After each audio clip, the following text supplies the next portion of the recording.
बहुत समय पहले की बात है। एक छोटे से गांव में एक बहुत ही ज्ञानी पंडित रहते थे। उनके पास वेदों और शास्त्रों का गहरा ज्ञान था और गांव के लोग उनकी बातों को ध्यान से सुनते और मानते थे। एक दिन पंडित ने अपने बचपन के मित्र से मिलने का निर्णय लिया, जो दूसरे गांव में रहता था। उनका मित्र बचपन से ही गूंगा और एक पैर से अपाहिज था, लेकिन दोनों में गहरी दोस्ती थी। पंडित यात्रा पर निकल पड़े।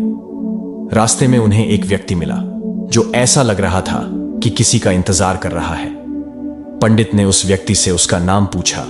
उसने अपना नाम धर्मराज बताया। पंडित को यह नाम सुनकर थोड़ी हैरानी हुई, लेकिन उन्होंने आगे कुछ नहीं पूछा और दोनों साथ साथ चलने लगे। रास्ते में एक गांव आया जहां धर्मराज ने पंडित से कहा, तुम आगे चलो, मुझे इस गांव में कुछ काम है, मैं तुम्हारे साथ फिर मिलूंगा। पंडित ने सोचा कि धर्मराज का काम होगा और वह आगे बढ़ गए। कुछ ही देर बाद उस गांव में खबर आई कि एक सांड ने एक आदमी को मार डाला है। धर्मराज फिर पंडित से मिला और दोनों फिर से साथ चलने लगे। थोड़ी दूर चलने के बाद एक और गांव आया। धर्मराज ने फिर से वही बात कही, तुम आगे बढ़ो, मुझे इस गांव में एक काम है। पंडित ने ध्यान नहीं दिया और फिर से आगे बढ़ गए। कुछ समय बाद खबर आई कि एक व्यक्ति की सांप के काटने से मृत्यु हो गई। धर्मराज फिर पंडित से मिला। अब पंडित को संदेह हुआ और उन्होंने पूछा, तुम जहां भी जाते हो वहां कोई न कोई अनहोनी हो जाती है, आखिर यह सब क्या है? धर्मराज ने जवाब दिया, मैं यमदूत हूं। मैं उन लोगों के प्राण हरने आता हूं जिनकी मृत्यु का समय आ गया है। मैं जहां भी जाता हूं वहां किसी न किसी की मृत्यु निश्चित होती है। पंडित को यह सुनकर झटका लगा, लेकिन उन्होंने हिम्मत करके पूछा, क्या तुम मुझे बता सकते हो कि अगली मृत्यु किसकी है? धर्मराज ने कहा, अगली मृत्यु तुम्हारे उसी मित्र की है जिससे मिलने तुम जा रहे हो, और उसकी मृत्यु का कारण भी तुम ही बनोगे। यह सुनकर पंडित घबरा गए। वे अपने मित्र से मिलने नहीं जाना चाहते थे ताकि उसकी मृत्यु का कारण न बने, लेकिन धर्मराज ने कहा, तुम्हारे न जाने से कुछ नहीं बदलेगा। उसके प्राण तो जाने ही हैं और उसके प्राण हरने का समय आ गया है।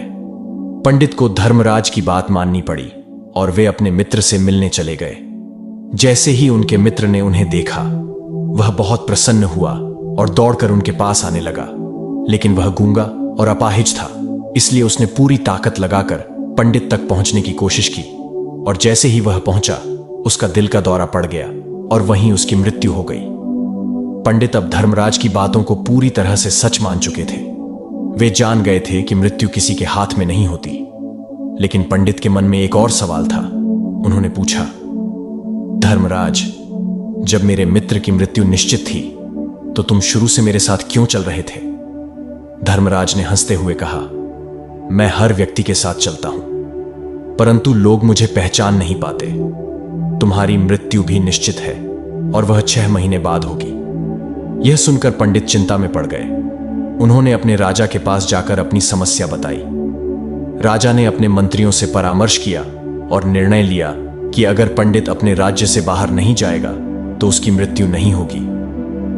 राजा ने पंडित को महल में ही रहने की व्यवस्था कर दी ताकि वह सुरक्षित रहे, लेकिन नियति का खेल कोई नहीं बदल सकता। जिस रात पंडित की मृत्यु होनी थी, उन्हें नींद में चलने की बीमारी हो गई। वह उठे और बिना किसी को बताए महल से निकलकर दूसरे राज्य में चले गए। वहां वह एक राजा के महल में पहुंच गए और सुबह होते ही उन्हें वहां के राजा ने गिरफ्तार कर लिया। राजा ने उन्हें फांसी की सजा सुनाई और जैसा कि धर्मराज ने कहा था, पंडित ने स्वयं ही खुशी से फांसी स्वीकार कर ली। कच्चे सूत के धागे से उन्हें फांसी दी गई, लेकिन वह धागा टूट गया। फिर भी सूत के धागे से उनके गले की एक नस कट गई और वे तड़प तड़प कर मर गए। नियति ने अपना काम कर दिया था और धर्मराज की भविष्यवाणी सच साबित हुई। यह कहानी हमें यह सिखाती है कि कर्म और भाग्य दोनों ही हमारे जीवन में महत्वपूर्ण भूमिका निभाते हैं। कोई कितना भी प्रयास कर ले, वह अपने भाग्य से नहीं बच सकता। जो होना होता है वह होकर ही रहता है।